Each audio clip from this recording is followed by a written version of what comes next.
Ciao, bella gente. Come state? I can't sit behind a desk because I'm not a teacher. So this is not a class, okay? I'm not a preacher. I'm a reacher.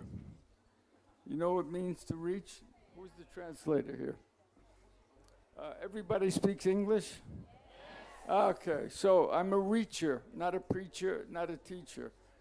I'm trying to do the same things you're trying to do, except we're at different stages in our reaching, in our development. But we're all in the same boat together. So I have nothing to teach. I have nothing to say. I have no speech. I made no preparation. I did nothing. Hello, how are you? You good?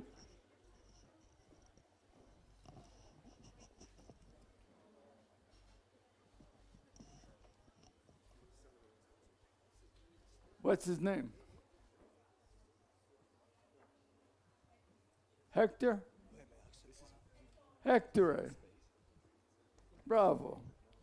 Welcome. Hector.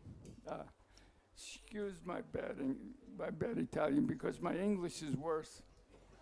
So I have to pretend I speak English. And I lost my voice last night because we watched Cacciatore in the rain the whole night. The projection was beautiful, the sound was beautiful, but the rain was terrible. And it was cold. And some very kind gentlemen from a restaurant came out and gave me a blanket. But when I woke up this morning, I couldn't speak. So now I had some soup, some echinacea, I don't know how you say in Italian, but for the throat. And now I'm here with a cracked voice. So what can I possibly say to you? Well, what? You want me to sing or dance? I love you, baby, and everything's all right. I need you, baby.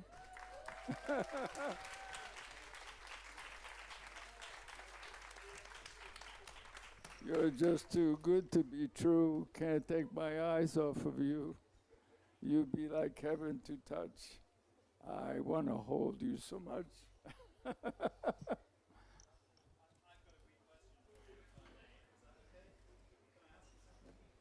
It depends. Aha, thank you. Well, we'll give it a go and see how you feel about it. Give it a go. All right, I believe you've got a room in your house that is stacked to the ceiling with stuff that you've written. And I wondered what keeps you writing, because you've got so many scripts. Only the Lord knows, not I. But, and that room at one time was very neat. Everything was in piles, very organized. But as you know, in the wonderful state of California, we have a thing called earthquakes. And after years of many earthquakes, this very neat room of files and piles of screenplays is now a mountain. It's a confused mess. So it's very difficult for me to find anything when I want to. It takes me hours to find one script. But yes. And I keep the room closed because I can't bear to look at it. And perhaps we can talk, Michael, a little bit about Visconti. Yesterday on the piazza, you pay a tribute to Visconti, Il Gattopardo. Il Gattopardo was screened last year, also on the Piazza Grande. You said you didn't learn cinema by attending a film school. Did you learn cinema by watching movies on Il Gattopardo again and again, perhaps? I have no idea of how I learned cinema because I didn't study cinema. I didn't go to film school. I didn't learn how to write. I was on a different path. I was training to be, all of my background is in painting and architecture, not movies. So I don't know movies in the way that certain filmmakers know movies. I mean, for example, my friend Quentin Tarantino wonderful, wonderful man. He grew up managing a video store. So Quentin knows every movie that's ever been made. He knows every line of dialogue from every movie. He can make a quotation. I can't do that. So I wish I could, but I can't. So I'm not a cinephile in that sense. I'm a frustrated would-be architect who stumbled into this lunatic business of making movies, which is a kind of a from architecture is a controlled environment, calm, organized. Movies is a controlled anarchy. You understand the word, anarchy. Chaos. It's a bloody enterprise. And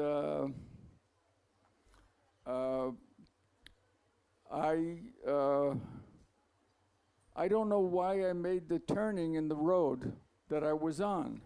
It's still a mystery to me, and I wonder all the time why I did what I did, why I departed from my area of study, and I went into this insane prospect of making movies, you know?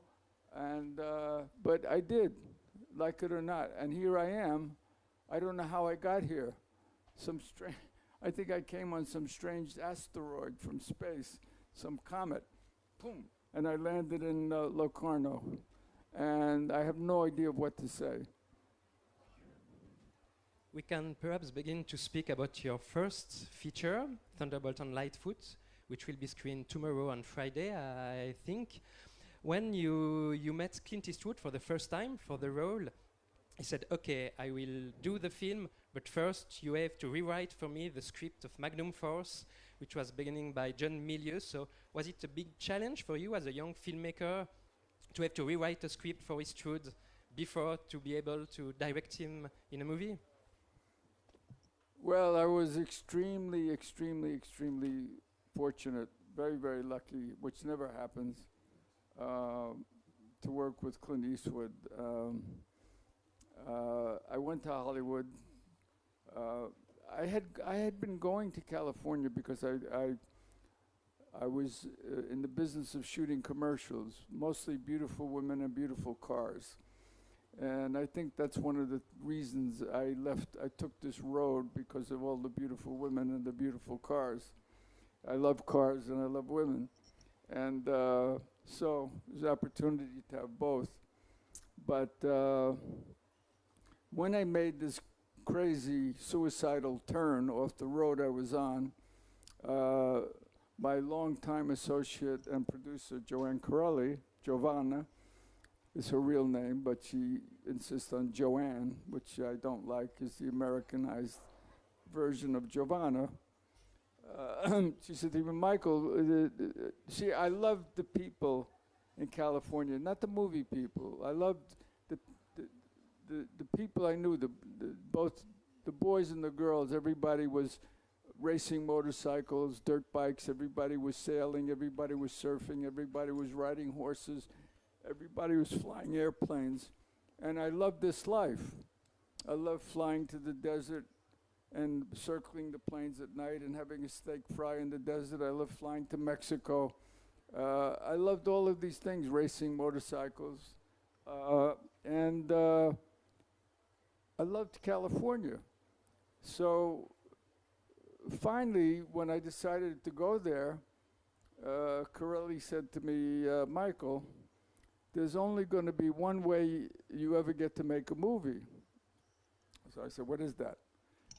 So she said, presciently, she said, you are going to have to write a screenplay, and you're going to have to get the biggest star in Hollywood to agree to do it, and if he says yes, you'll make a movie. I said, otherwise what? She said, otherwise you're not going to do anything. So I said, but I don't know how to write. I've never written anything. She said, you better learn very fast. So,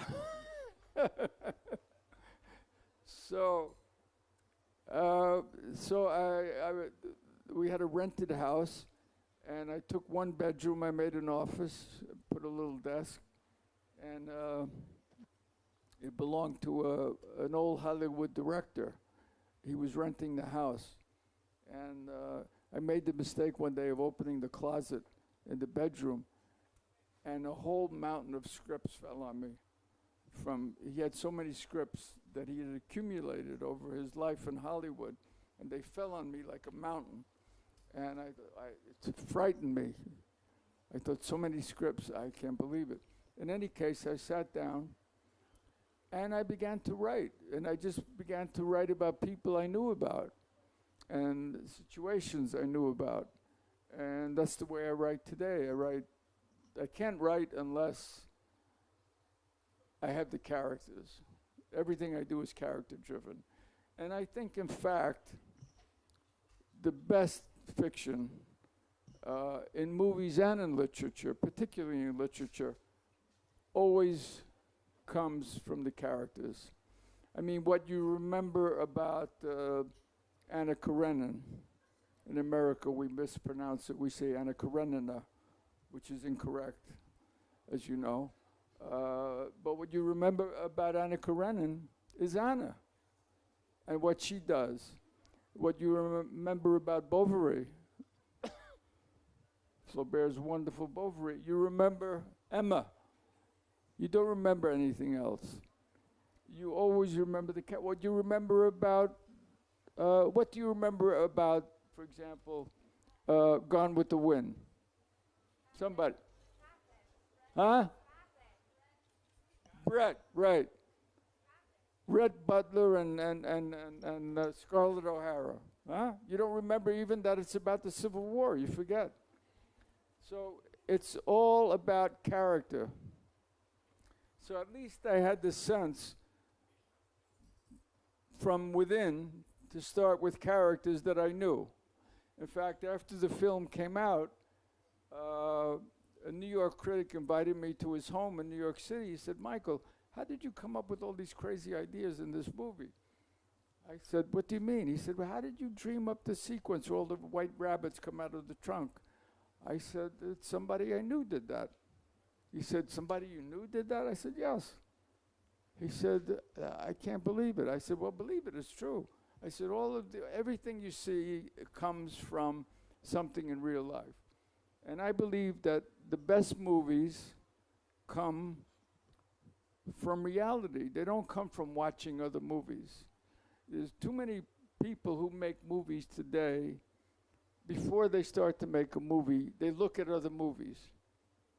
And then they try to find scenes that they like. They look at Casablanca, they say, "Oh, we should do a scene like this with between Bogart and Bacall." And then they look at a movie like The Dam Busters, and they say, "Oh, we should do a scene like this." And they look at another movie. And before they know it, they have a movie based on an accumulation of ideas taken from other movies. I call those movies Xerox movies because they're not true. They're an accumulation of other things that have already been done.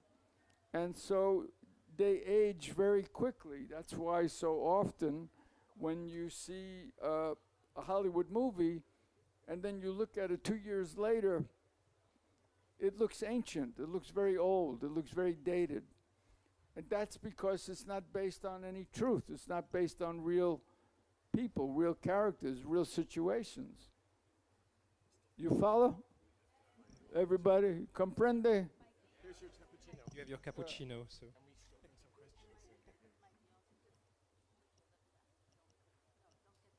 Oh, yes, okay.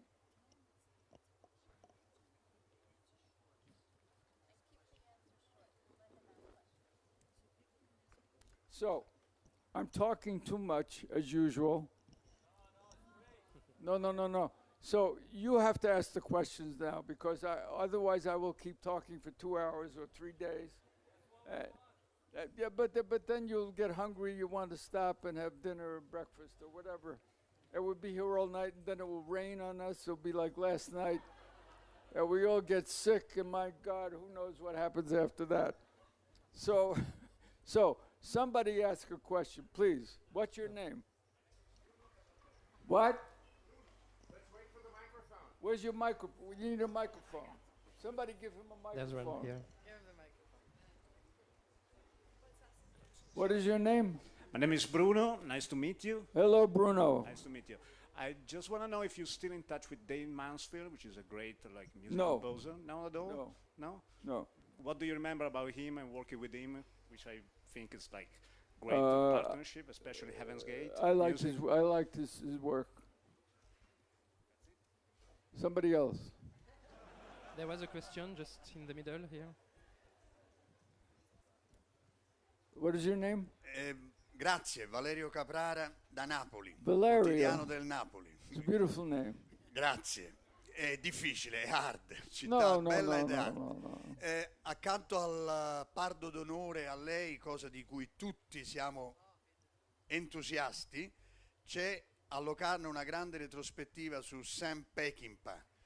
Vorrei sapere se posso il suo parere su questo regista e la sua Something leggenda. about Sam Just a few Peckinpah. words about Sam Peckinpah because of the huge retrospective this year here in Locarno. And you met on Heaven's Gate set Sam Peckinpah. I knew Sam, and we had the same assistant for a while, and he was a wild, crazy, talented man, and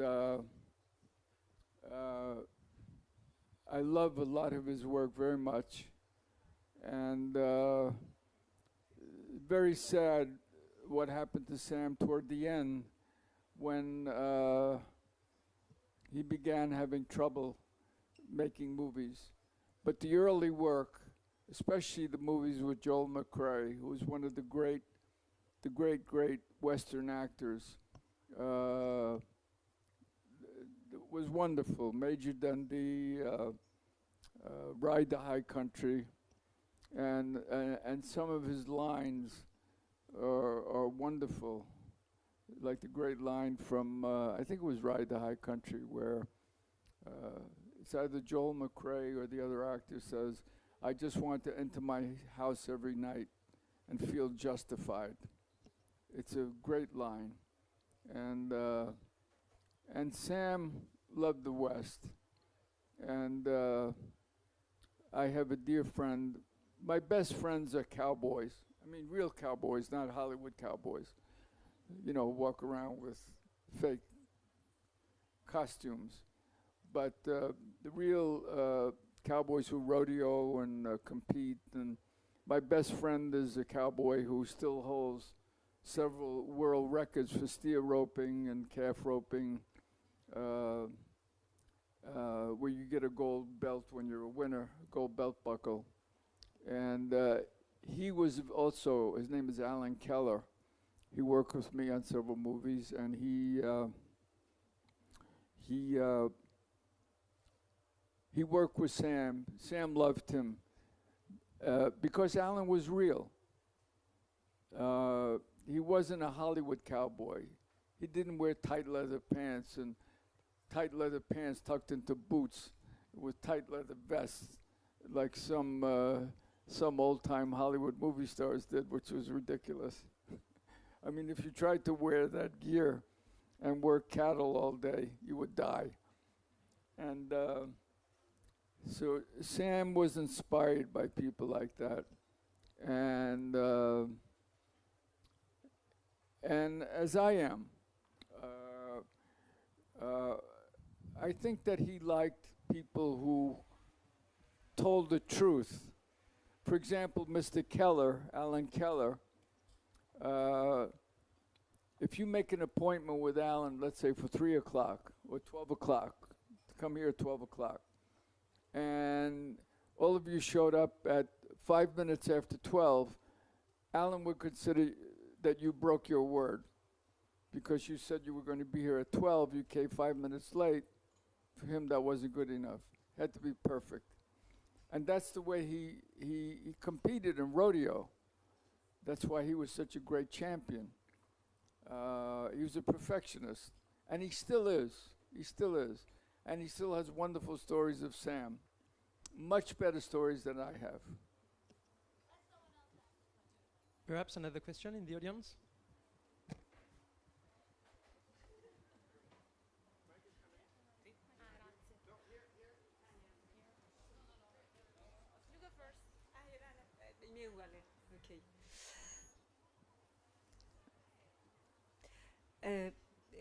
What is your name? Teresa. What is Ciao, your Michael. last name? Parlo italiano, Michael? Ok, hai appena parlato di personaggi, però i tuoi personaggi vivono delle storie che hai scelto in momenti molto particolari per ogni tuo film. Cosa potresti raccontarci di queste storie, dei film che hai sviluppato, che hai fatto, e poi quali sarebbero le storie che oggi tu potresti raccontare, prego.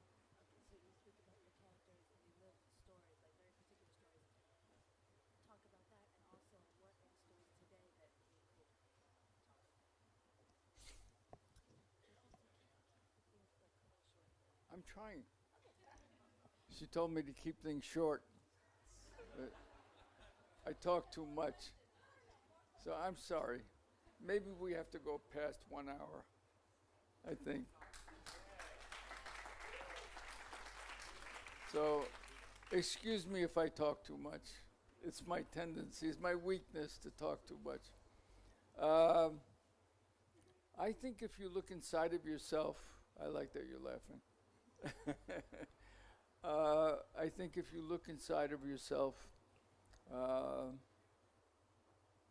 and you look deep enough, you always find new characters. They're there waiting for you. You just have to let them into your heart. And they're the characters that inspire you. I'm not inspired by an idea. I don't proceed from an idea. Oh, I want to make a film about climate change. No. I don't want to make a film about politics. Who's this, who's that. Doesn't interest me. But a man who wants to conquer the world, to me, okay, let me think about this guy. And then let me find some equivalent. Let me find something within myself which I can connect in some way. I think writing is much more difficult than directing. You have to have a lot of courage. For one thing, you work alone. When you make a film, you have 350 people behind you. You have trucks, and you have caterers, and they bring you sandwiches, they bring you cappuccino, they bring you water, they bring you everything you need. But when you're writing, you're alone. You have a pencil and a pad and a paper. Maybe you have a computer. I prefer a pad and a pencil and a paper. It's more primitive, but it's easier. Easier to make notes. Now I'm lost. I forgot where I was going. You have to help me out.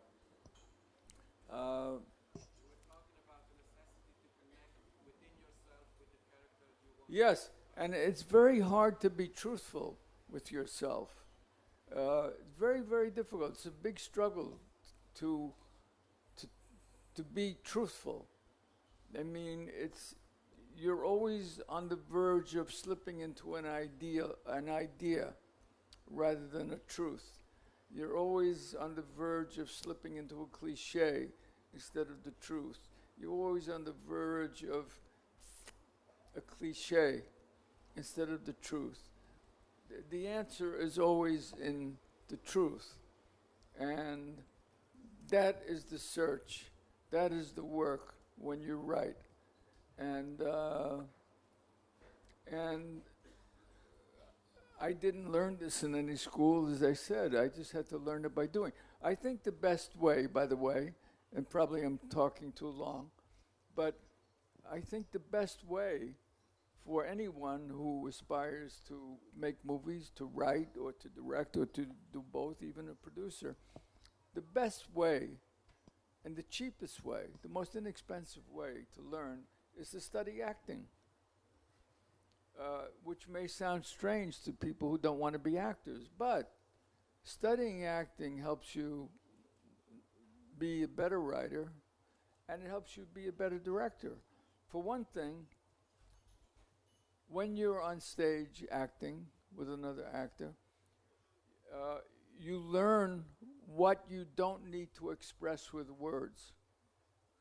You learn the importance of an action as opposed to a sentence. You follow? Say something. Hello? Well, I can't hear you. You don't have your microphone. Where's your microphone? Give her back her microphone. It's okay. You understand what Oui. I'm saying? Va bene. All right, please say something. So, okay, what's the other question? Thank you. You're welcome. Mr. Cimino, my name is Roberta, Roberta, and I will just follow up on her question. So you said that you're mainly are you inspired American? by... No, Swiss from Lugano, which is further down south, and half Hungarian. And you just said that you have been mainly inspired... Please call me Michael. Mr. Cimino scares me because that was my dad's name. I'm Junior. You can call me Michael, you can call me Junior. If you say Okay. Mr. Cimino, I Okay, get so chills. Michael, if I may. Yes. Thank you. So you just said that your movies have been mainly inspired by characters rather than stories or Always. ideals. And since, as you already know, The Deer Hunter has been very important as a movie for my life, Yes. I was wondering what characters inspired you there, and if you had had a time machine in the 70s and the chance to come to nowadays, what other characters would you have chosen for The Deer Hunter? I don't quite understand that question. What do you mean by what other characters would I have chosen? Because actors, perhaps, the or- circumstances have changed, time has passed, history has moved on, and I'm curious to know No, but whether but what has not changed, and which is even more reinforced today, more pronounced today, is the tragedy of war. Okay? yeah, sadly so, yeah. Vietnam was a war of years ago. What is happening in the Middle East is a war of today. The tragedy of and the horrible circumstances under which people are killed and captured and tortured, none of that has changed. Only the place has changed, and some of the weapons are more sophisticated. But the tragedy on people and families, none of that has changed. It's the same. It's been the same throughout history. I never started out to make a war about the Vietnam War. I had no interest in doing that. I have no interest in the politics of that war. Okay? I have feelings about it, but I don't make a movie about politics. I make a movie very simply about what are the effects of trauma, of tragedy on a family. And this group of friends are a family. Because today in America, at least, I don't know about Switzerland or the rest of the world, but today the nuclear family is pretty much gone, the idea of a nuclear family. And people today choose their families. You make your own family out of the friends that you love, and you become a family. Well, this is what you see in Deer Hunter. That's not just a group of friends. They're a family. As close as any family, perhaps closer, because you don't have a brother or sister by accident, you have a brother or sister by choice. They choose to be with each other. They choose to love each other. Now, none of that has changed. The tragedy of war has not changed. The impossibility of coping with the tragedy of war has not changed. Women cry over dead children in the same way. Friends cry over the loss of friends in the same way. What is different? Tell me one thing which is different, and I will give you an answer. If you can tell me what is different, what has changed? Tell me. Nothing. I agree Okay, with you. you answered your question. Nothing. Yes. Yeah. So the answer is I would change nothing. That's a good, excellent answer. Thank you. Thank you. Over there, a question.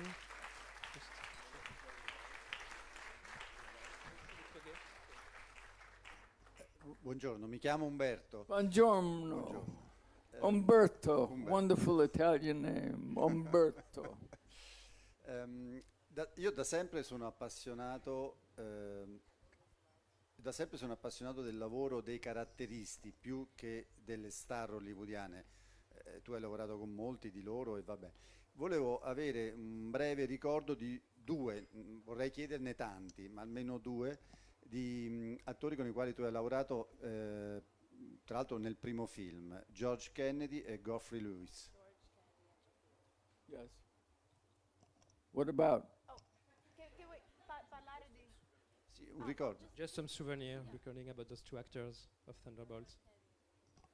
Well, on Thunderbolt and Lightfoot, it's difficult to speak of because it sounds like a fairy tale. The way the movie came into existence, the way it happened. I mean, I got Clint Eastwood, who was my choice. I got Jeff Bridges, who was my choice. No other actors saw the screenplay. So that was a blessing from God. It was not due to any special power I had. It was a blessing from the heavens. And I chose George Kennedy and Jeffrey Lewis. And one of the reasons I wanted Jeffrey Lewis is that Jeffrey Lewis, up until that movie, had always played bad guys, criminals, killers. And I always loved to do the opposite with someone. Usually someone who's played those parts can be very funny. It's just like sometimes you see an enormously overweight person, an actor. Usually those people are the best dancers.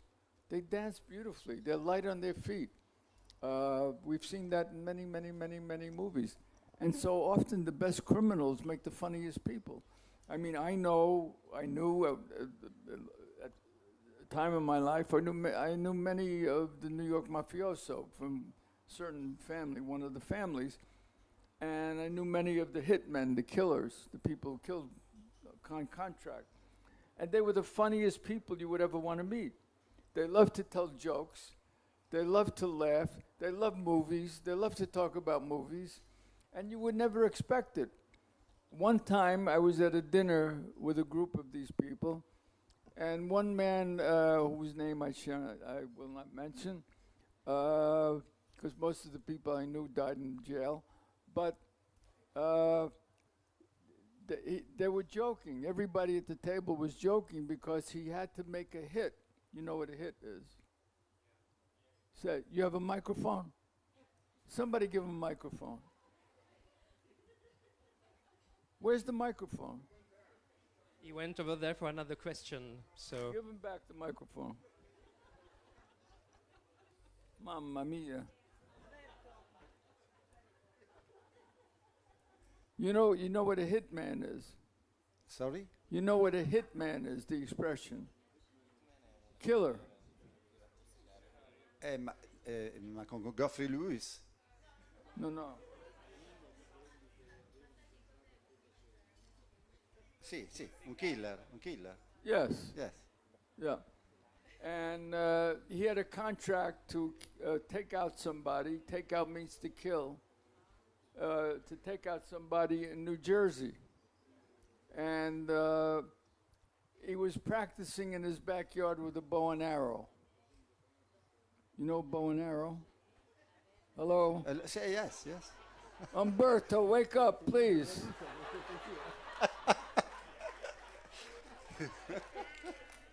Pay attention. You know what a bow and arrow is? Okay. Sì, yeah. I'm not Indian, but... Yeah. He's got it. How come he's laughing and you're not?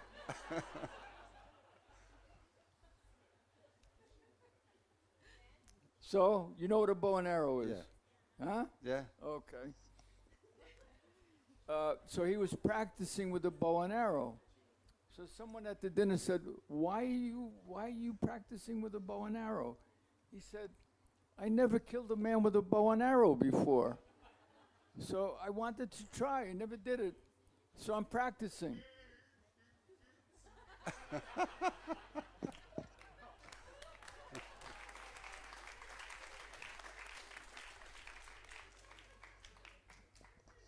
This is the most intelligent man in the group.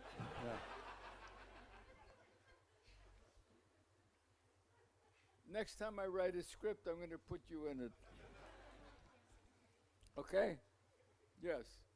So we have to give the microphone back over there for a question. Yes.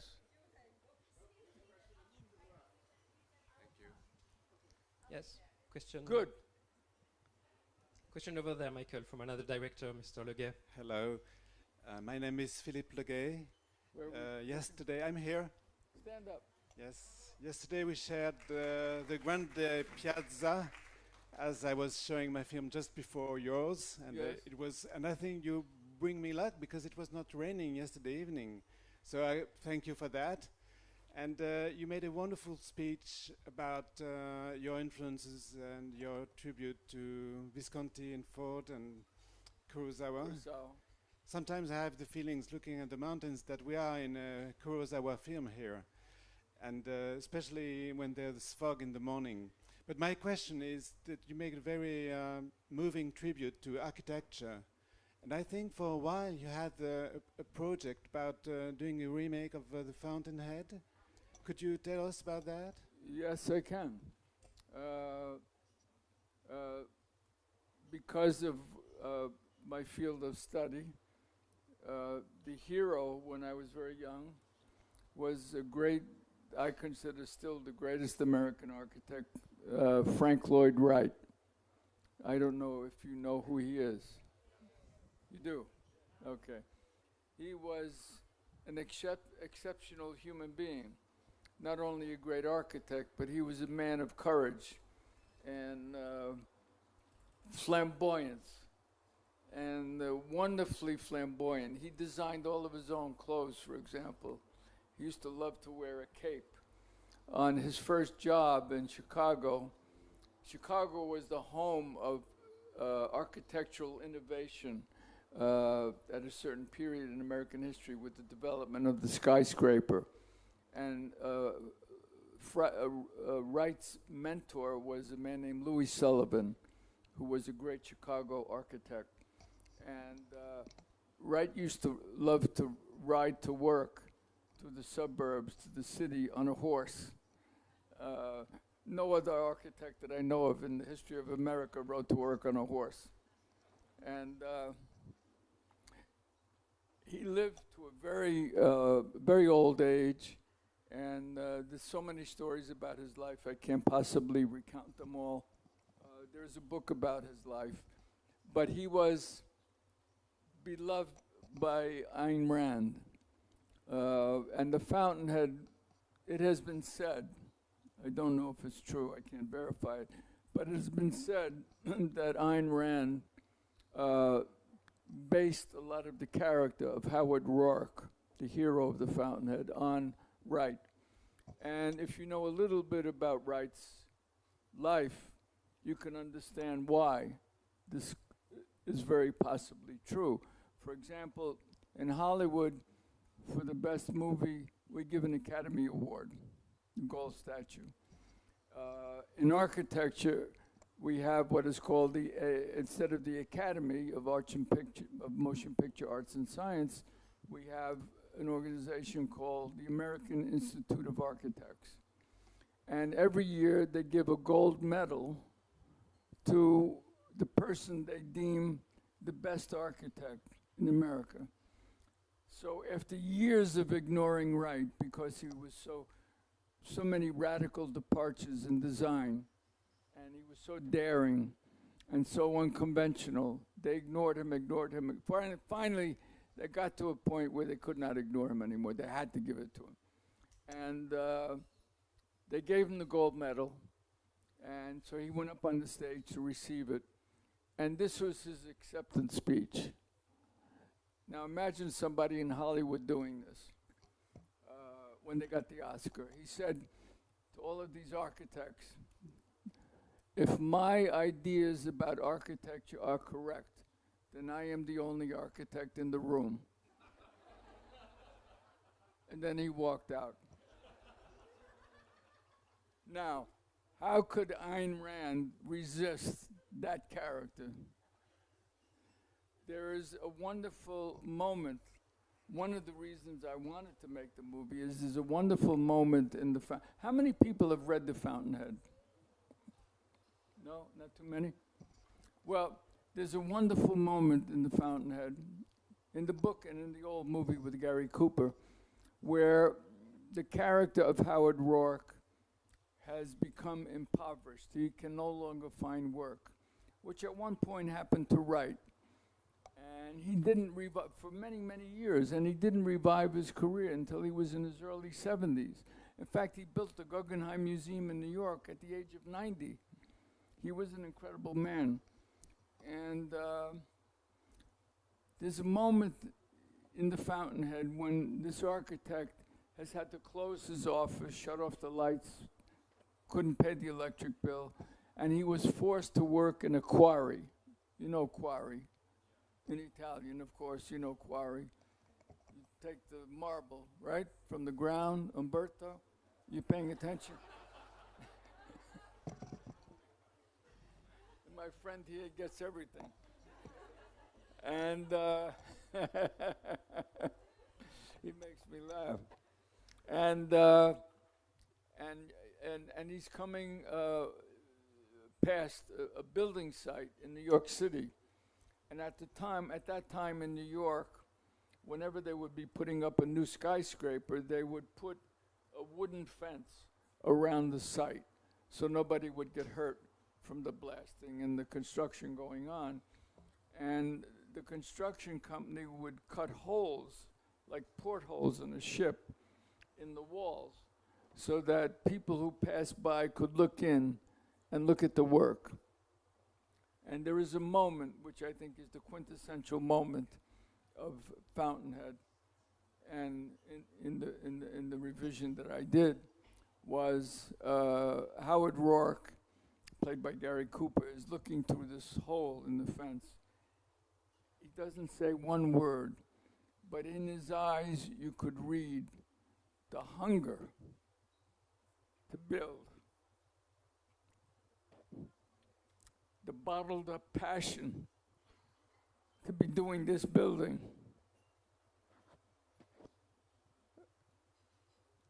It's a terrible moment because here is this incredible talent unable to work.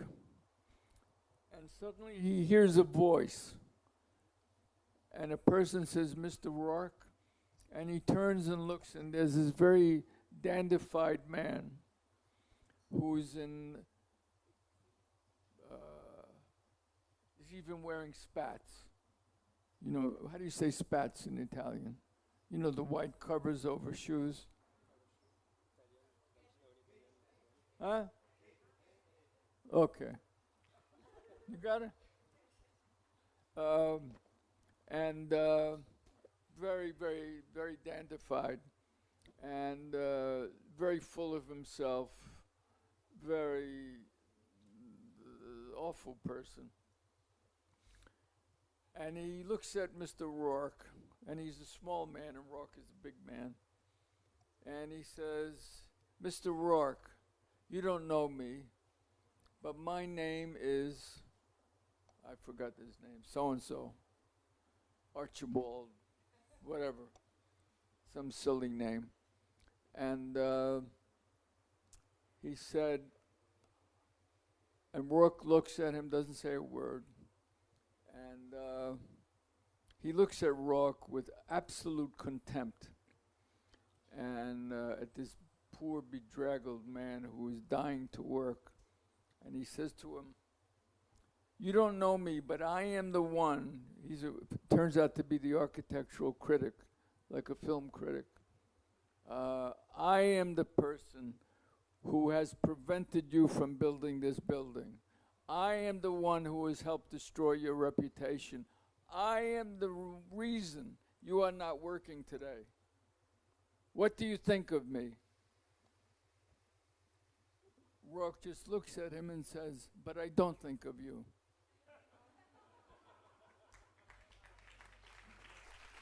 Another question, perhaps over there.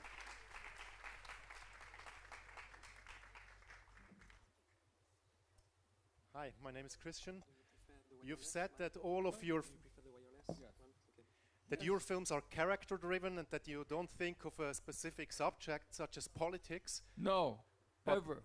But sometimes, as it happened with Clint Eastwood's films, American Sniper, for example, when they called him a fascist, your films stirred up controversy. For example, Deer Hunter. I was called a fascist too.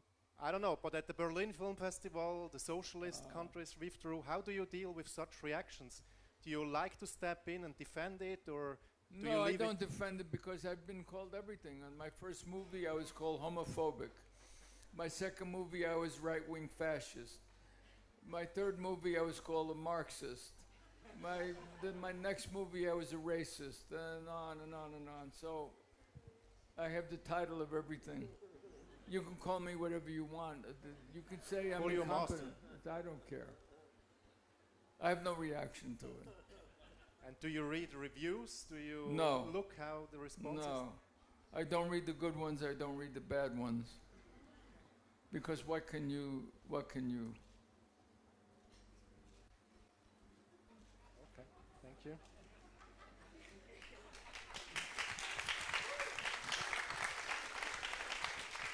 Let me ask you a question. Give him back his mic. Do you like music? Sure. You like opera? Sure. You like Pavarotti? Yes, I like them. Do you think he read his reviews? I don't know. Does anybody Yes. think he read his reviews? I don't think so. Why? Maybe to improve or learn about Someone yourself. is going to tell Pavarotti how to improve? Who could that person be? God? That God would come down from the heavens and say, Luciano, please, when you hit high C above C, you must... No. I don't think so. My man.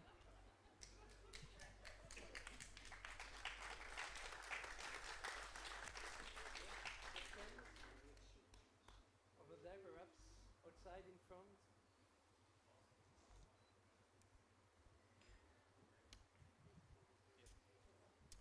Hi, I'm Thomas. Where are you? I'm back here. We need a red flag to wave. Yes, from the outside.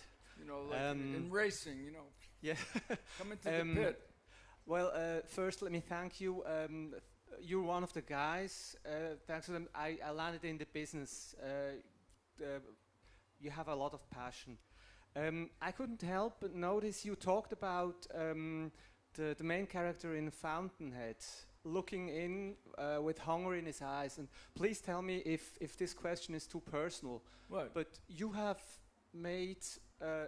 made films for a long time. Yes. Did you ever feel the same way? Yes. Okay.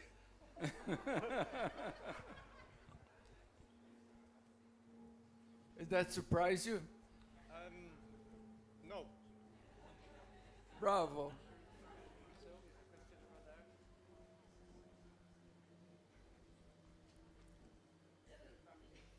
The man who, like the critic in the Fountainhead, who destroyed Rourke, who tried to destroy Heaven's Gate, he died.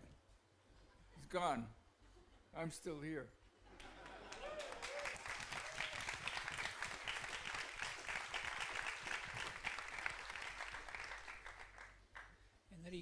Enrico? Yes. What is your name? Enrico. What? Enrico. Enrico. Caruso. No, Ghezzi. I remember very well the moment you are on the top of a Roman palace, perhaps it was an hotel. There is the sound now, near the sounder, but the light is wonderful. And you say that your microphone, I can't hear you too well.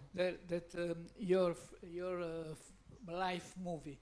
I think it was recorded and shot in 85 or in 95, and you talk something like 5 minutes about the Searchers as the film of your life. Which one? The Searchers. No, I never said that. It's on print. Well, no, you believe everything you read? My second. No, his imprint is in. You can't believe everything in the newspaper. He's in video. No, he's in video. In a video we shot together. And I said yes. that The Search is the story of my life? No, not the story. The films that you prefer in your life as a I would like to see this. You will see. The end of the question becomes useless because I wanted to know if something shifted in the last 20 I said I liked The Searches very much, but because I think it was the movie in which probably John Ford made the fullest use of Monument Valley. Monument Valley is a place where some of you may or may not know is a very small part of a Navajo reservation in Arizona, and it has all these marvelous buttes. And it's actually a very small place, but Ford managed to make it emblematic of the entire West. In fact, the opening of The Search is very interesting. You see a doorway, and the whole interior is black of the cabin, and Wayne opens the door and walks out into this brilliant sunlight, and the logo comes up on the screen and says Texas 18 something, and of course it's not Texas, it's Monument Valley, Arizona. But for Ford, and in fact the story really took place, the Comanche, the home of the Comanche was Texas. And the last great chief of the Comanche, Quanah Parker, was his headquarters was Texas. And the story is taken from an actual incident that happened in Texas. But for him, the West was Monument Valley. And he made Monument Valley emblematic of the American West. And that is a task which is incumbent on everyone who attempts to make a Western, in my opinion. You have to find your West, the West that you feel, well, the place that represents the West for you. I went to Monument Valley when I made my last movie, The Sun Chaser, and I went to visit because I had never actually set foot in the place, and I went. And it is very small. I mean, amazingly small. Ford makes it look immense. And all I did was sign. I made a donation to the Navajo people. And I wrote in the book, you signed a book, and I said, God bless John Ford. But I would never, ever, ever, ever put my camera where John Ford put his camera because it's sacred ground. And thank you. And I believe that. And every movie that's been made in Monument Valley since John Ford has been a failure. Because that place belonged to him. If you believe places, geography, has spirituality, you can understand this. If you don't, it's a very American Indian thing.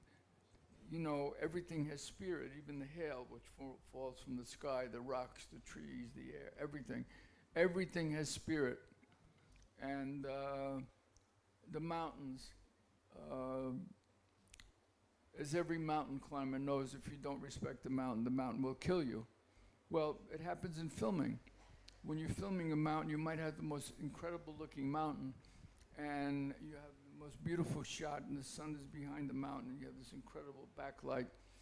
And just as you're about to shoot, a cloud comes in front of the sun, destroys your shot. The mountain knows this, and the mountain waits.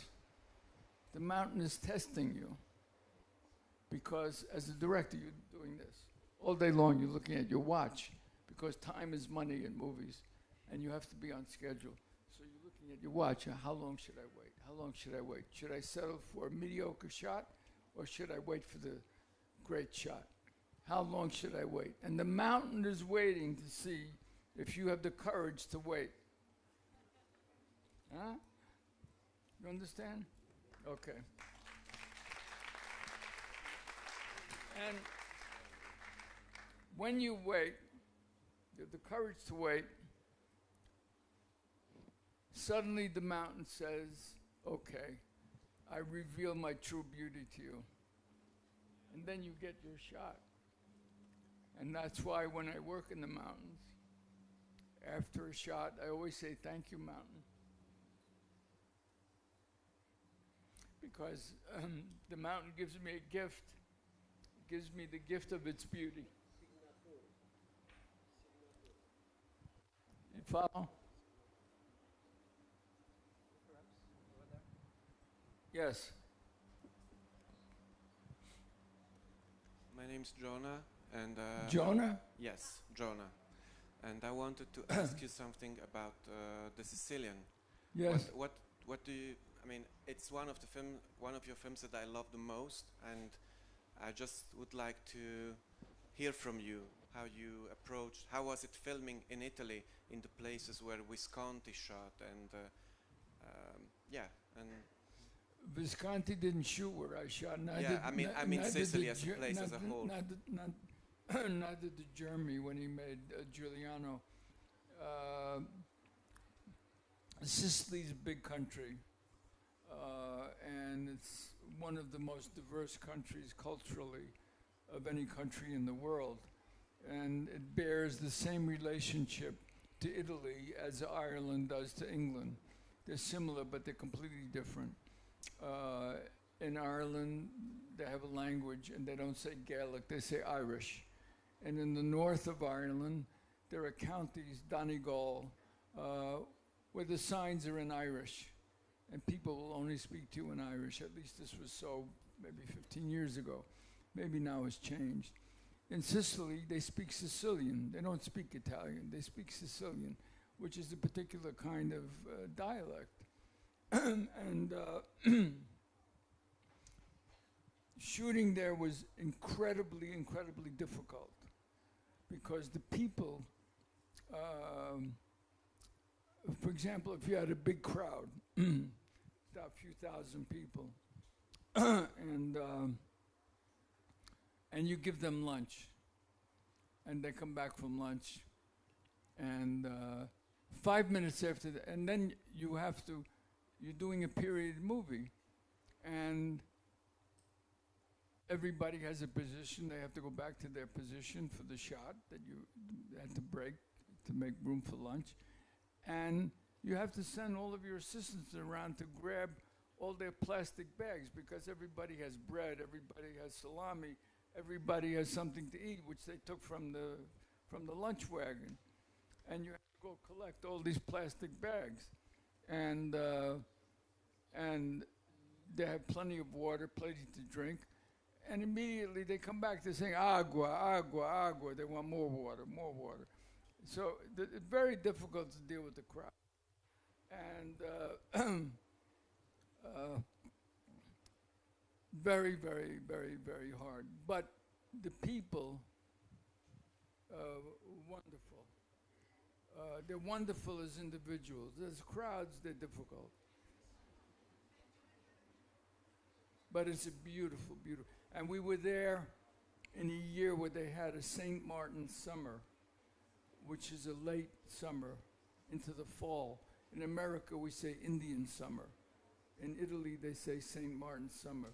And you can feel the wind coming off the Sahara Desert, the south wind. You can feel it, you can smell it. And because Sicily is so close to Africa, it's quite wonderful in many, many, many ways. It's a very contradictory place. It's been invaded by the Arabs, by the Spanish, by the Normans, by the this, by the that. Nobody has not in antiquity been through Sicily in some way or another. In fact, the leopard, Gattopardo, speaks of that in the famous scene with Fabrizio, Don Fabrizio, and the Chevalier who comes down from the north to convince him to become a part of Parliament. And he explains why he can't, because he's compromised his ties to the old Bourbon regime. And he talks about, very specifically, very knowledgeably, about all of the cross currents that that have made Sicily what it is. And in fact, I think it's with the Chevalier that he says, he has the line, he said, the Chevalier is leaving, and he says to him, we were the lions, we were the leopards, after us will come the hyenas and the wolves and the jackals, but we were the lions, we were the leopards. Another question over there?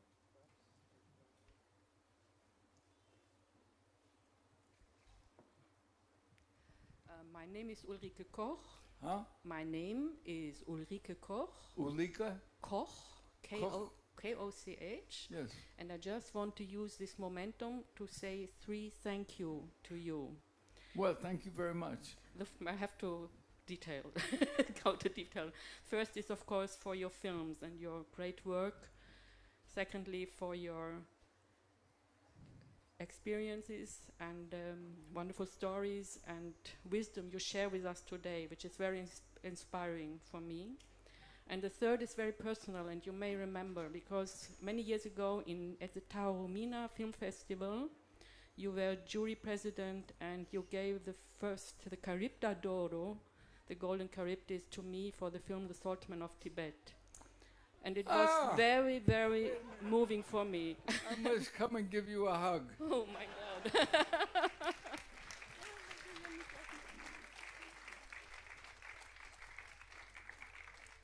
that changed my life. It was so important. You know that? And it was also connected to Bernardo. You did a wonderful, wonderful movie. I love this movie. And you know the story of this movie is that we're in Taormina, and the festival was organized by a very eccentric, crazy guy who everybody in Italy loves. I love him too, but he's also crazy. And they had the list of feature films. Is that him? Is that him? Enrico, yeah. Come here. Come here. This is the crazy man of whom I speak. He's in person. Here he is. Mamma mia. This is fantastic. Why? Now listen, this is a true Yeah, no, but Enrico, stand here. Yeah. Okay, stand here. Enrico, this is incredible. No, we're here. And everybody can hear us. And so he had a list of feature films. And on the list of feature films was this lovely woman's documentary about the salt people of Tibet. Wonderful, wonderful movie, which was about these people in the very high country of Tibet who make a living by gathering salt. And very arduous work. And it was shot all digitally on little cameras. At that time, you were not allowed to film in Tibet. And she smuggled in cameras in her handbag and her pockets. I don't know where she had smuggled them now. But she had cameras everywhere. And she shot the most magnificent close-ups of these great people with the most wonderful faces you can imagine. And these great landscapes. And she told this story, which was so beautiful. And when we came to the voting, the jury and the one on the jury who was my ally was Monica Bellucci,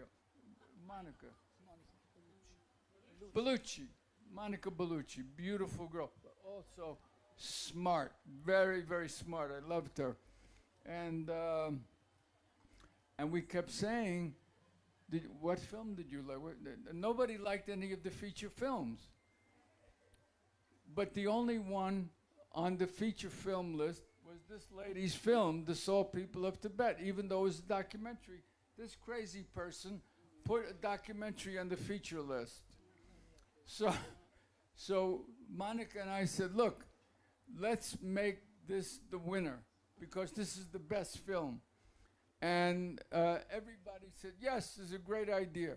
So we made it the winner. He comes in to say, okay, what is the winner? And we say, the Soul People of Tibet. He got completely crazy. Says, you can't make a documentary the winner of. We said, but Enrico, you have it on the feature film list. It has to be the winner. So then the night came for the presentation at this enormous outdoor theater, amphitheater in Taormina, the ancient Greek amphitheater. Because, as I said, everybody's been through Sicily, including the Greeks, and I went up. It was the first time I wore a suit. I had a suit and a tie, and Monica looked at me for the first time. Michael, now you look like a director. And she was wonderful. I love her. I wish I could do a movie with her. And so she and I made the presentation to this lady, and we congratulated her. And then the crazy person runs out after we make the presentation. He has a whole arm, 2 armloads of frames. Overnight, he made an award to every other movie in the festival because he was so crazed that we made a documentary, the winner of the festival. And then he proceeded to give an award to every director who was there.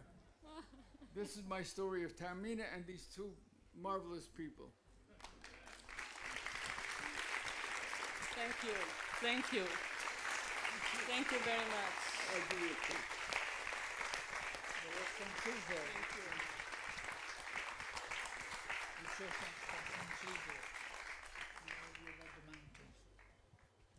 She's afraid to talk loud. Yeah. He has to speak and whisper. He doesn't want anybody to hear what he has to say. We just have time for 2 more questions, perhaps one over there. Why are we one doing over there. only 2 more questions? Because we're running out of time, Michael. What? Your schedule. No. If you have more questions, keep going.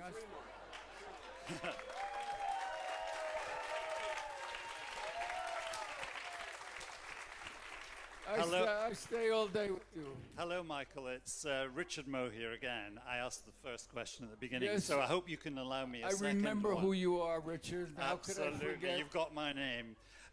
My question is, you had $44 million to spend on Heaven's Gate, or round about that That's figure. not true. It was Well, 32. You correct it. How many? 32. $32 million. Do you think a director can have too much money to spend on his films?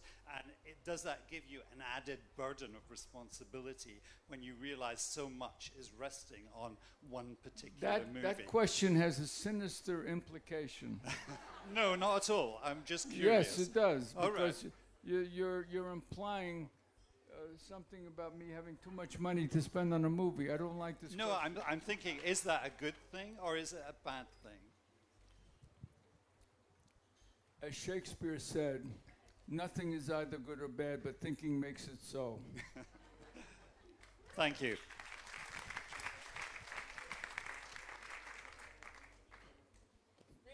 Speak. Yeah, okay, Michael, John Mark, probably a Frenchman. A Frenchman. Yeah. Why are you dancing? You happy? Just a remark. Just a little remark before the question. For us in France, need to often play a we little- feel you a as a little very Rihanna for French you. filmmaker. What? Many of us in France, Yes. we are in good mood with you because there is something very Frenchy in your. What do you think that is? People tell me I look Chinese. You tell me I look French. Do I look Chinese? My question for you, What Michael. is your question? I'm sorry to come back again on Deer Hunter. Why are you sorry? No, because so much people spoke of it to you. My question is That's this why one. we're here, isn't it? For you to ask questions. So Yeah. what? You want For me to tell you which question to ask? For me, Deer Hunter Yes. was one of the most clear and impressive, I would say, prayer or cantic of peace and against war, because it's the only film where I could believe, I don't know if it's true, that I could be in the skin of a man who comes from war. And while of this, you have, I would say, a divine grace to make, to give the people this feeling about war. And you've done the same also with mafia and so on. But for the war, today, we are in a new era of wars, which are more subtle than Vietnam and so on. How do you mean more subtle? How is brutality more subtle? No, more difficult to understand, to feel for the people. Is there any chance? Every war is difficult to understand. Yeah. What war is simple? No war is simple. What war is simple?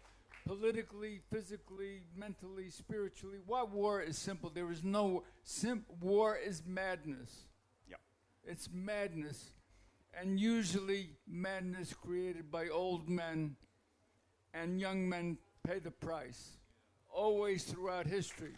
Yeah. Always. And my question... I'm sick of old men destroying young people because of their stupid ideas. Yeah. So, my question is very simple. Is there any chance that you... No, I have one other thing make to something say. on this subject I have one more thing to add. Is that any great movie about war, if it's a great movie, is automatically anti-war. Because if it tells the truth about war, you see the madness. How can you say, we want to have more madness? You can't. You have to reject war. You have to reject it. I agree, totally, of course. It's time to stop the madness all over the world. There's too much, and there's too much coming. What's coming is terrible. What's happening is terrible, and it's all done by old men with white hair. It's terrible. It's time for young people, like they did in Vietnam, to stand up and say, enough, enough. We no longer will die for you. You're stupid, and you have stupid ideas.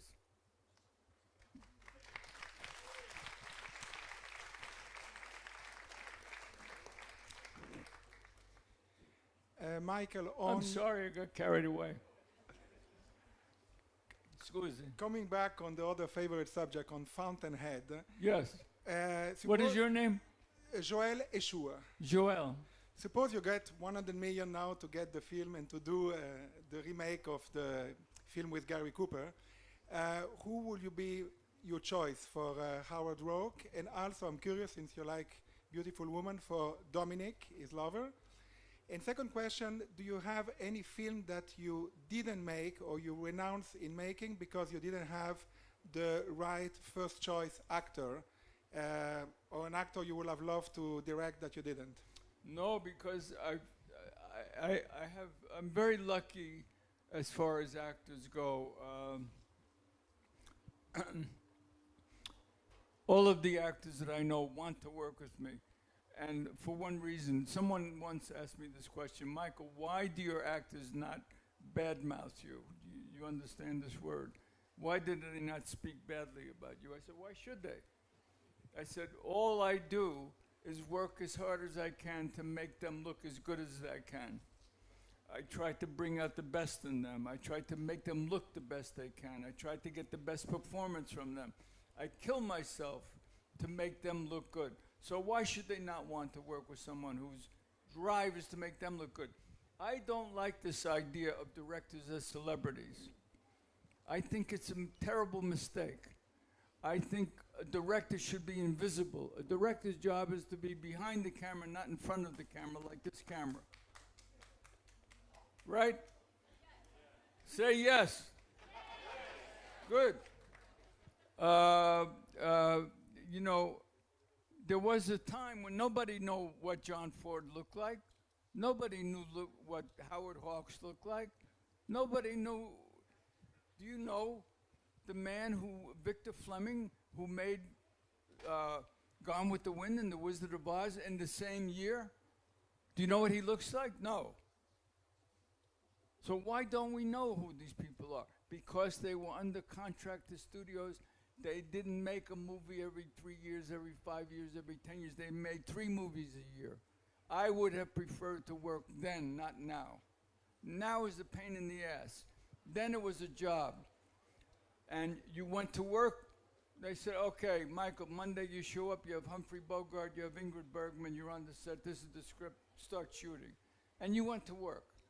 And there was more productive work done then than now.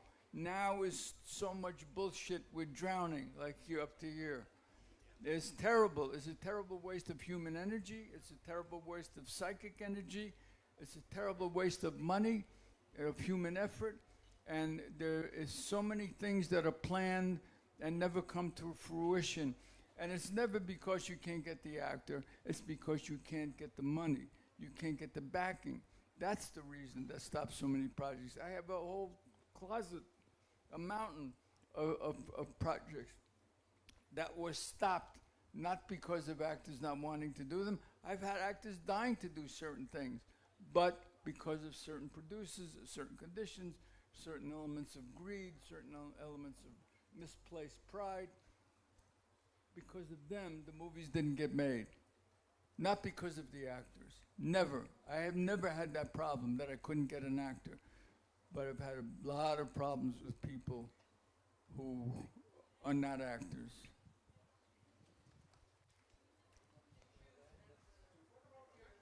What? Well, my original choice, and we came very close to getting him. First of all, it was very difficult to do the script. Where's your microphone? Okay. Just again on Fountainhead. Final question. Yes, you have to hold on to your mic, otherwise I don't know what you're doing. So Dominique, Monica Bellucci? No. Sit down. Open your ears. No, it was very difficult to write the screenplay because if you remember the original movie, Dominique is an enigma. She's not explained. You do not understand. You know, for one thing, Ayn Rand never claimed to be a realist. She never claimed that she was making books about real people. Never. So when people criticize her for characters which are bigger than life, it's true. She wanted characters that were bigger than life. She believed in that. She believed in heroes. She believed in capitalism. She believed that people could achieve whatever they were capable to achieve. And Dominique is an enigma because we don't know where this passion she has comes from. We don't understand her entirely. Even though Patricia Neal was such a superb actress, she still played the part and won the Academy. That was her first and only Academy Award, Best Supporting Actress. And Gary Cooper was wonderful. He was one of the genuine movie stars in Hollywood. I mean, he was a wonderful, wonderful man. And, you know, when he was younger, you look at some of his very early movies, he was incredibly handsome, well-dressed, perfectly, and he was a cowboy from Montana. He came from a ranch. And in fact, the little church in Thunderbolt and Lightfoot at the end where they find the money is built on Wolf Creek. And the name of the ranch where Gary Cooper was called Wolf Creek Ranch. So we were on the edge of history. And so what I had to do was, when I did the book, was to create the reasons that made Dominique who she was. And I did that by developing her father, whom we never see in the original. I made a very vivid character. So you understand where this daughter came from, where this strength came from, where this headstrong impulse that she has, where her fascination with powerful men. Her father was a very powerful man. And because of that, you came to understand who and what she is and why she is what she is. This was the biggest challenge in writing. And my first choice was Clint Eastwood.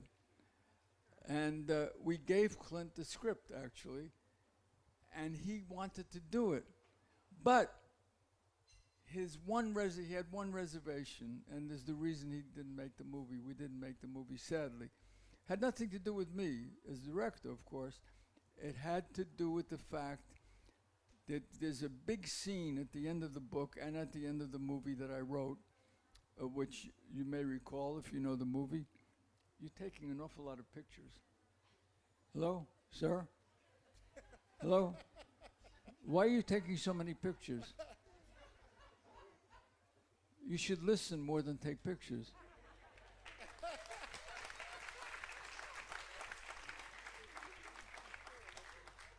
You know, it's very distracting. You're up here talking to somebody. He's a better audience than you are. He's listening. He's not taking pictures. He's listening. He's not taking pictures like you. What? Yes. Thank you for reminding me. You're a good stenographer. So at the end, there's a big trial. And in that trial, there is a very long, impassioned speech that the character of Howard Rourke has to make. And Clint was not known for making long speeches in movies. In fact, the longest speech I think he made up until that point was in Thunderbolt and Life. It was Jeff Bridges, where he talked for a very long time. And he said to me before we began that scene, he said, "Look, Michael, I'll give you as many takes as you want. If you want 100 takes, I'll give you 100 takes." He said, "But if I give you 100 takes, you better not print take 2. He didn't like wasted effort. He wanted you to be sure of what you were doing. In any event, Clint was apprehensive about competing with Gary Cooper. He admired Gary Cooper as I do, and as the industry did, and in general. He was a very admired actor and movie star, and Clint did not want to be compared to Gary Cooper, and this is why we didn't do it. Otherwise, were it not for that, we would have made the movie.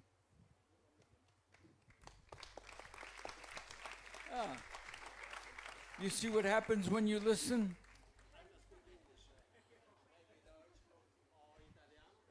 Somebody speak.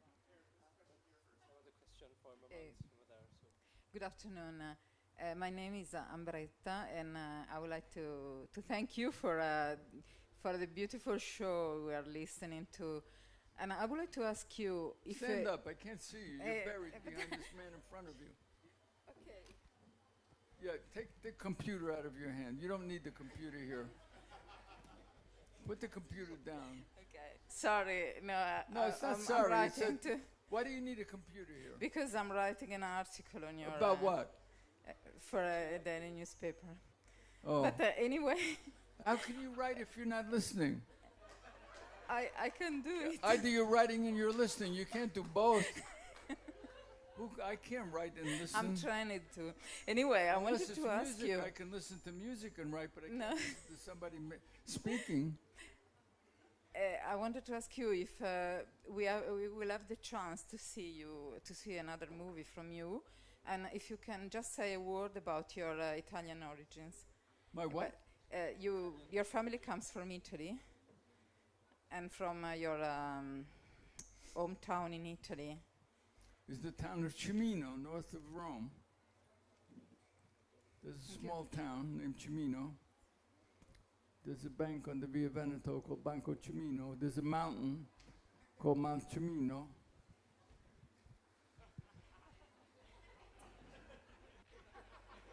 Yes. I like pasta. No. No, do you still go there? Do you still have... love Reggiano, Parmigiano. Italian food is my favorite food, and I love Barolo.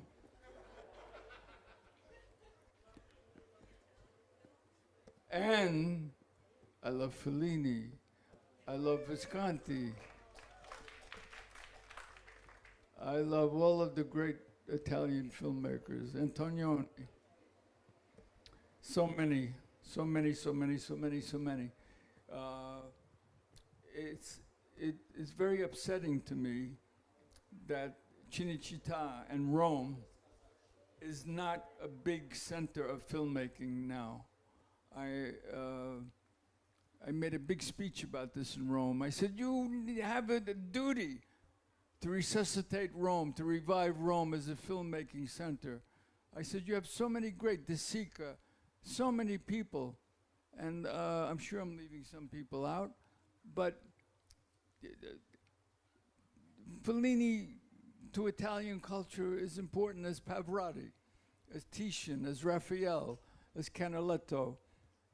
I said, you know, film is very young art, only 100 years old, more or less, but is the one art of all the arts which incorporates all of the other arts. It incorporates literature, it incorporates music, it incorporates color, it incorporates everything that all of the other arts uses everything. And so finally, at least here in Europe, it's now considered to be an art.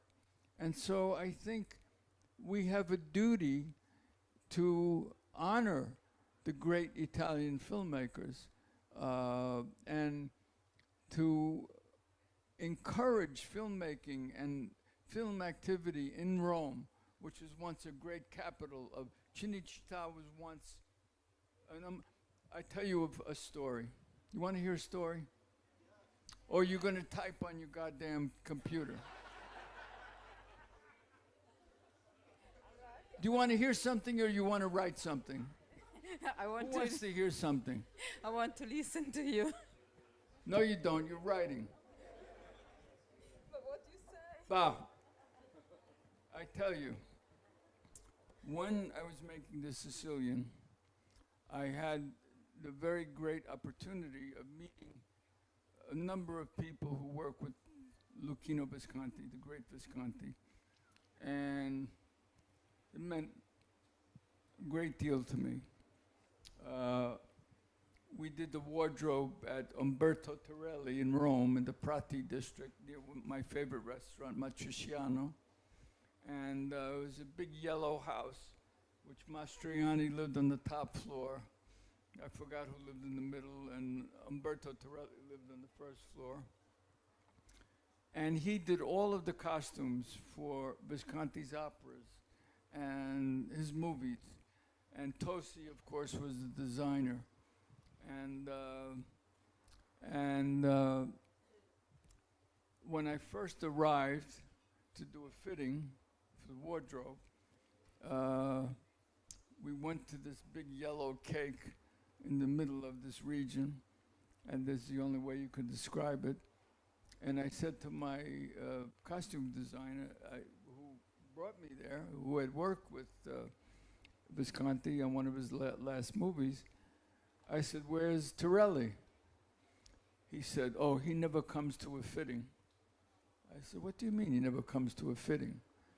He says, "He never comes to a fitting, Michael." I said, "Well, who the hell is going to do the fitting?" He says, "These tailors." There's all these men, very somber-looking people with tape measures around them, standing there waiting to do the fitting. I said, "I'm not working with these people. I don't even know who they are." I said, "I want Torelli." He was afraid. He said, "Michael, but he doesn't do this." I said, "You go," and I could hear downstairs that's where all the work was done, the workrooms, and the women were working, and Torelli. He was down there. I said, "You go down in Torelli. I'm not doing anything. I'm leaving unless he comes upstairs and works with me." So finally he went downstairs, and I hear a lot of yelling and swearing and confusion and babble in Italian. Finally I hear the footsteps coming up the stairs. It sounds like it's Torelli. Comes up like the emperor from below. And He gives me the worst sour look you can possibly imagine. And we had the actor there. And he had no way to know how much detail I get into with wardrobe, the fitting of the clothes and the cuffs and the buttonholes and all of the details of tailoring. And at one point, after we began working, the both of us were on the floor with pins in our mouth, and we're getting the cuff exactly right on one of the actors. And all of a sudden, Umberto explodes. He says, "God damn it." He said, "I promised myself when Lucchino died I would never work this hard again." It was the best backhanded compliment I ever got.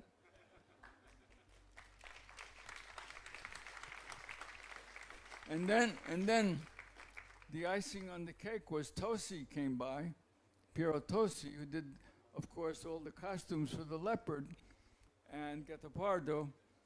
And he gave me the most wonderful gift, which hangs in my living room at home. He gave me an original sketch, a watercolor that he did, of Tancredi when they're on the ride to Donna Fugata.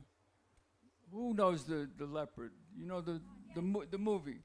So you remember when the family is going to Donna Fugata and Tancredi comes very dashing. The outfit he wears in that scene is the watercolor Tosi gave me, and I framed it. It's in my living room.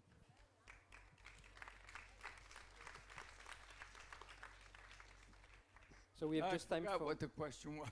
Yeah, it was we have just time, sorry, for our last question. Perhaps someone outside waiting for a long time. Why are we being rushed? Do we have to go somewhere? Yeah, I think so.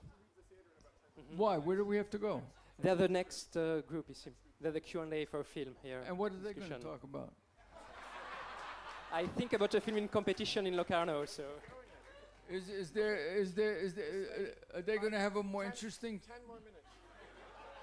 10 minutes? Let's have a competition.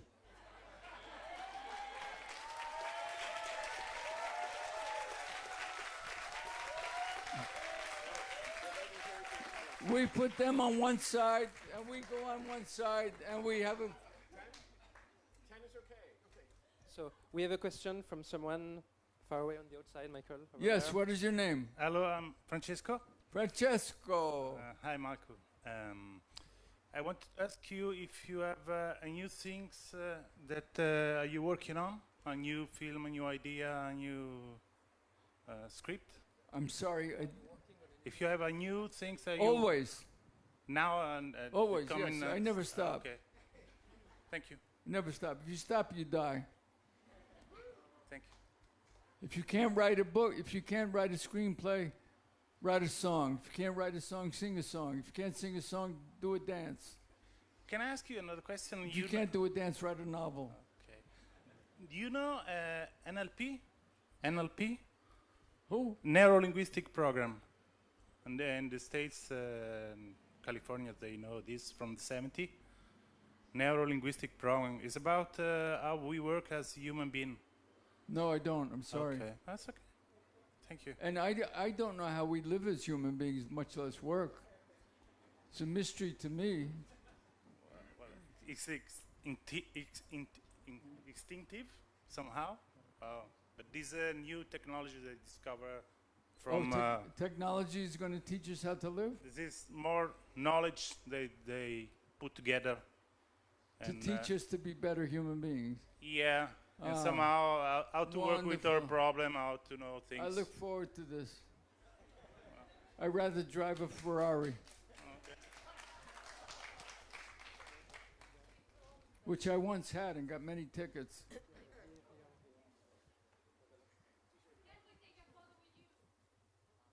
No.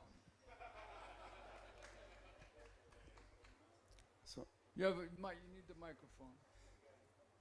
Sono sempre Umberto. Umberto again. He's a, how do you say masochist in Italian? Masochisto. I want to be an actor to your next movie. Why? Oh, because I like your cinema. That's not a good enough reason. No, la mia domanda è un'altra. A proposito di ore disperate, la mia curiosità era questa, volevo sapere cosa hai amato e cosa invece non ti è piaciuto dell'originale di Wyler.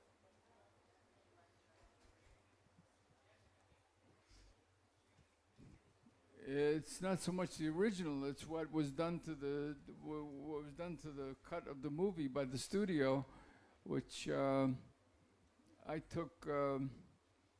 One of the reasons that interested me was to see if a film shot inside of a house could be as fluid, shot as fluidity, with as much fluidity as is somebody translating this? Yes. Desperate Hours. Sì, sì, sì. I wanted to see if you could move indoors with as much fluidity as you moved outdoors. Who's going to translate this? The translation in Oh, I'm sorry. So, and so I chose a house, and then I designed the interior myself, so that it was all natural lighting.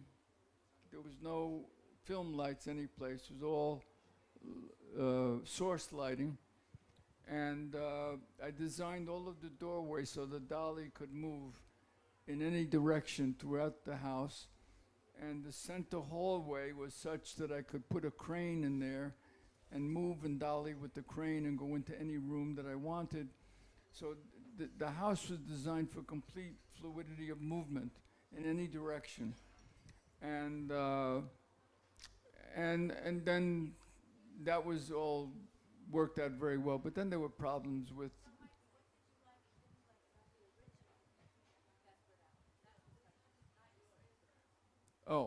well,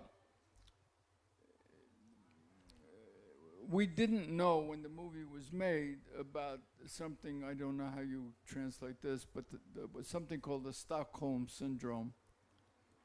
I don't know if this is familiar to any of you. But the Stockholm Syndrome is when somebody who is kidnapped begins to identify with the kidnappers, such as Patty Hearst, and then you join the kidnappers. It happens in prisons and wars. It happens all over.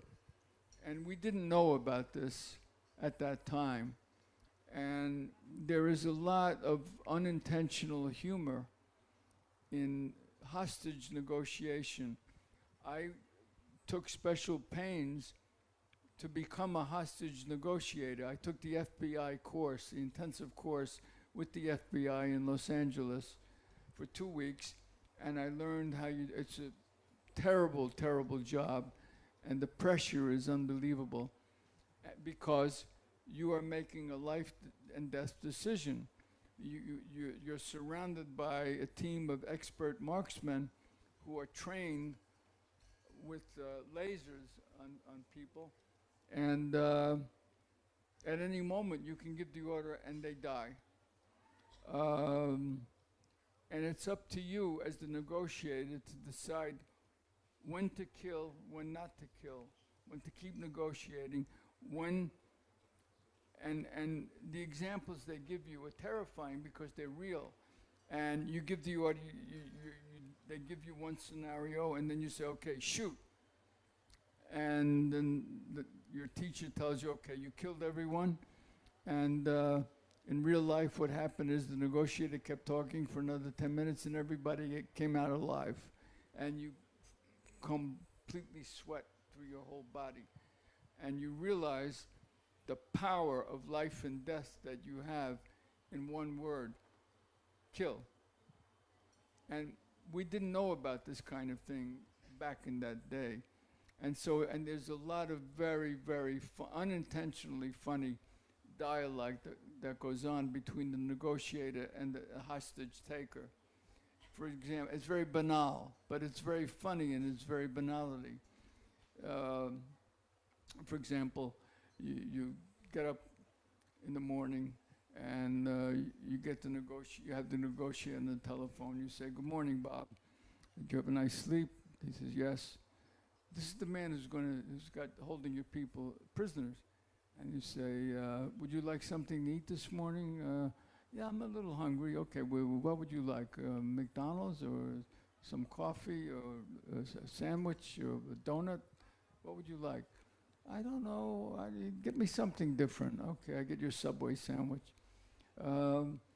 And there's this insanity, this insane, banal dialogue, which often leads to just incredible laughs because it's unintentionally funny and horrifying at the same time. We didn't know about all that when that movie was made because that movie was made in the 40s. In fact, that movie made Humphrey Bogart a star because until that movie, Humphrey Bogart was playing little whimpering playboys, society playboys. This is the first time he played a bad guy. And after that, he became the Humphrey Bogart we know and love. What? What?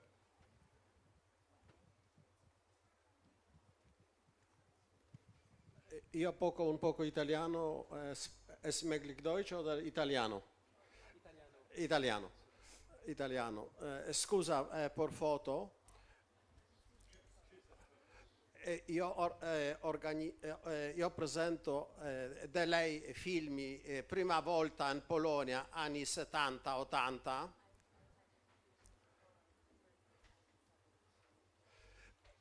Deer Hunter sin permesso di censura. No. Heaven's Gates, eccetera. Noi siamo affascinati del cinema da lei in Polonia in questo tempo. Film sono dell'ambasciata americana.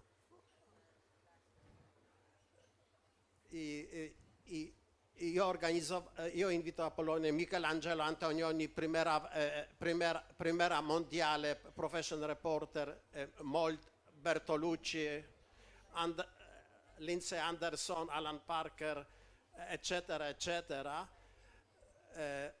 Lei no, però noi non siamo di $1 per organizzare questo, è tempo comunismo.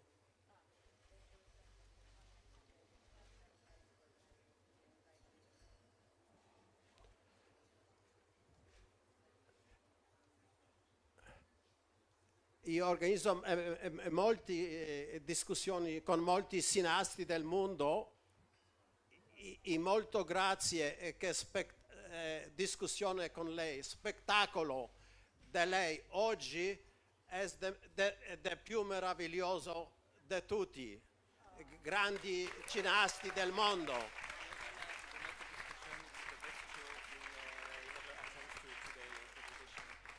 Thank you, thank you.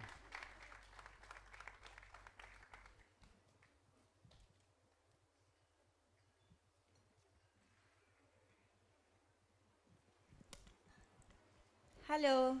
Hello. My name is Sonia. I was just Sonia? Yeah. Oh, what did you, are you Italian? No. I'm French, French actress and Swiss also, two nationalities. You can't be Italian if you have a name like Sonia. I'm a Russian origin, very, very far away. Russian? Yeah. Bravo. Yeah, thank you. Nastrovia. Spasibo. Allora, one little question about when you are inspired to write your script. Do you have already in your mind the dialogue, or you see that later? Your dialogue. No, the dialogue comes from. How can you have the dialogue in your head before you have the characters moving around? I mean, that's like saying, I have the words my baby is going to speak before I have my baby. He can't speak until he comes out of the womb. No, I just meant So- all together, all together. I'm saying all together. Yeah, yeah, sure. So that the baby must be born the baby must move around Yeah. before the baby can make a sound. Mm? Sure. Okay. You can't have the sound of a baby in your head before the baby comes out. So the baby has to come on the paper before the baby can say something. The character must be alive before he can speak. You can't speak if you're dead. You can't speak if you're not created yet. So the creation has to precede the dialogue. You follow? Yeah, sure. You look puzzled. No, because maybe I'm a little bit misunderstood. How Because do you sometimes, how do you think you're misunderstood? I don't know, because sometimes you hear some phrases around, and Because sometimes stupid people are making these phrases. yeah, but sometimes those phrases are really, really like a real movie. You know what I mean? The importance of the words, also. You know what I mean?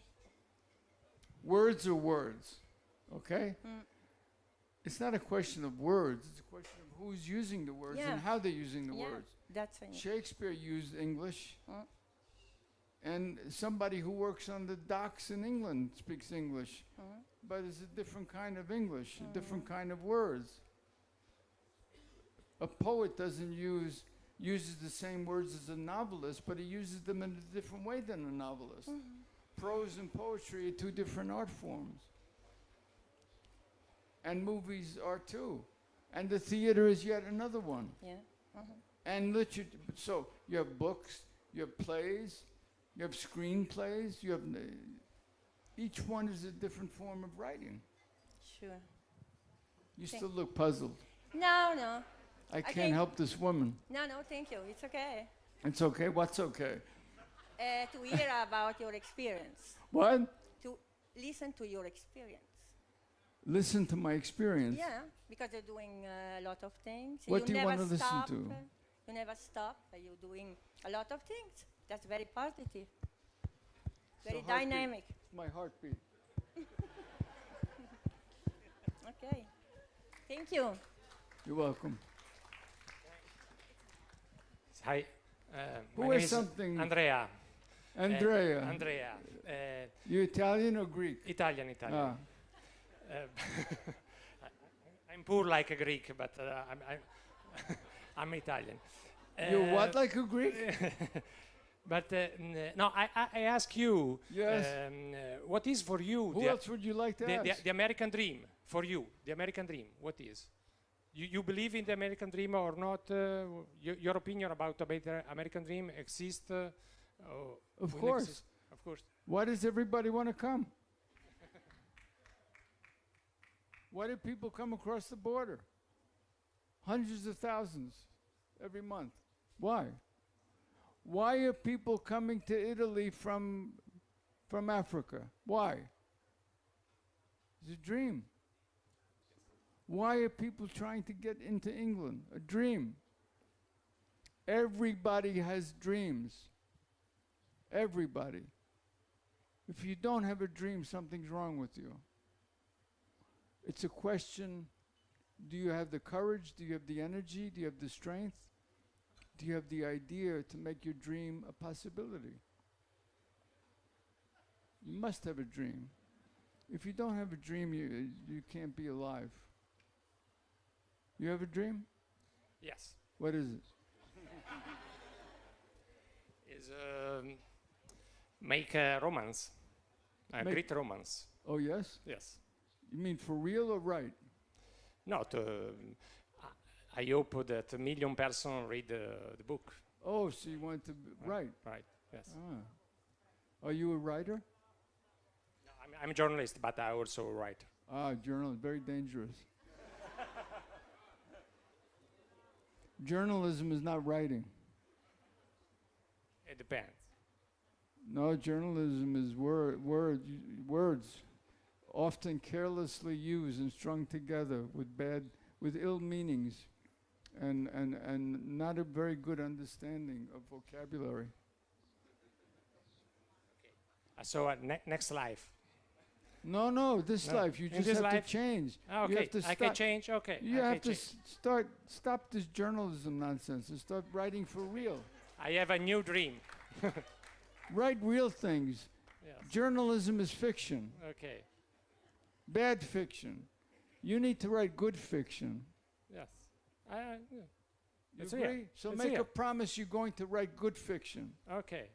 And give up bad journalism. No bad journalism. Okay. You I promise? change. I promise you. Okay.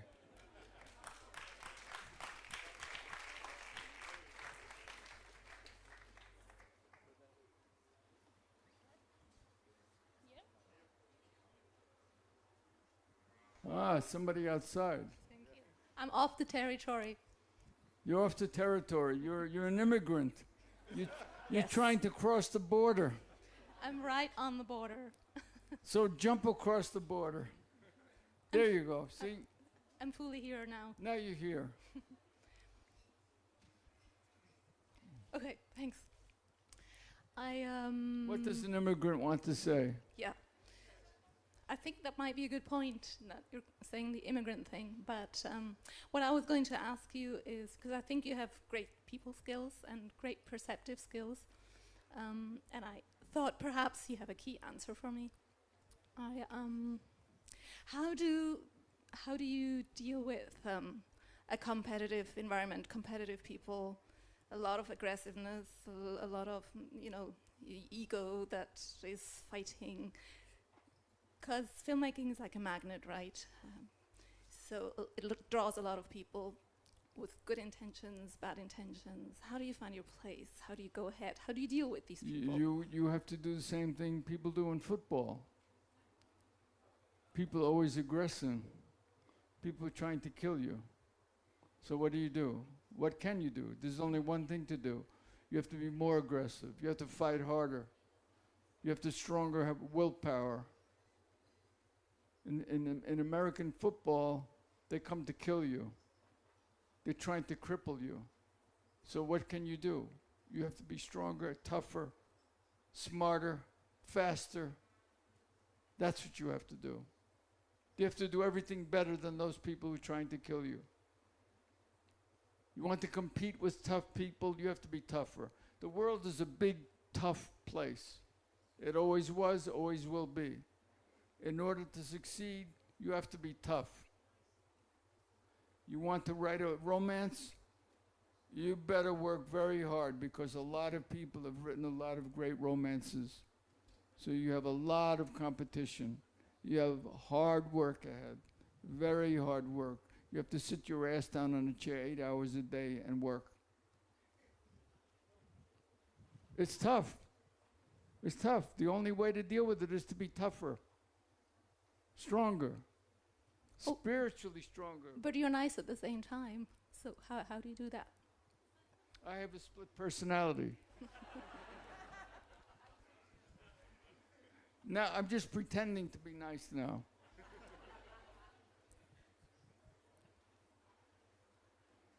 But you're welcome to stay in this country. Thanks. We welcome you. Thanks. Another last question?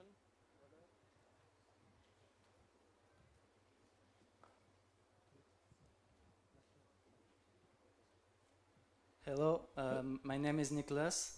What is your last name? Vielet. I'm from France.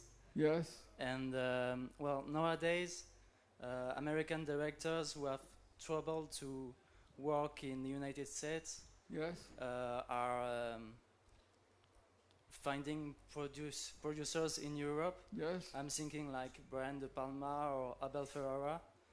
Is it something that you could do, working? Of course. And do you? I think today, more than ever, it's possible to secure the means of financing a movie from all over the world, not just the U.S.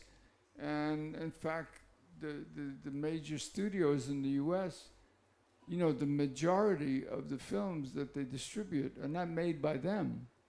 They spend maybe $100 or $200 million to make Mission Impossible. And then That's just to make the movie. Then they spend another $200 million to advertise and promote the movie. That's $400 million. That's almost $500 million. Now, when you spend that much money, your whole budget is gone. So how do you make more movies? You don't. You buy them. You go around the world, and that's why Cannes is a business. Cannes is a marketplace. People go to find movies, to buy movies, because they can't afford to make them, because they spend all their money to make a Spider-Man or a big blockbuster movie. There's no money left for average movies. So, yes, the financing is now becoming increasingly a worldwide phenomenon. And so, do you have any opportunities for making new movies, like with European? I'm sorry, I didn't understand. If you are, I'm asking if you have a new project, and with, I mean, European directors, producers. Sorry. Is it? Sorry. It's okay, take your time. Don't. En français, je peux. C'est pour savoir si vous aviez comme projet, si vous avez eu des contacts avec des producteurs européens justement pour faire un prochain film. Yes. Anything concrete, or will you do? In movies, nothing is concrete. You're right. So they're throwing me out. Yes, I think this time it's really the end. Sorry. So I'm going to go home.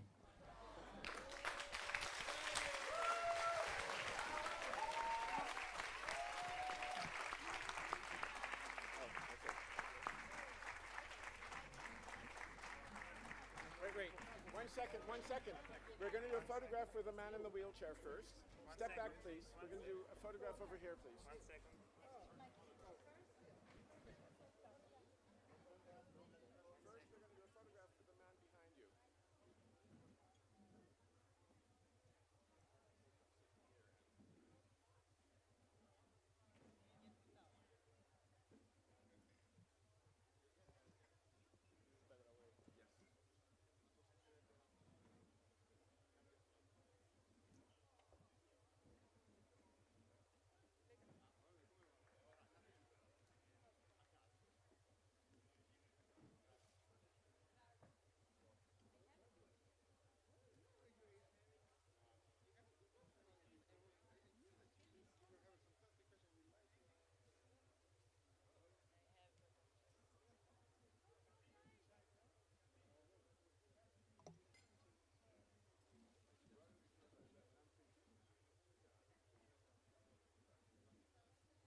Oh, really? I didn't see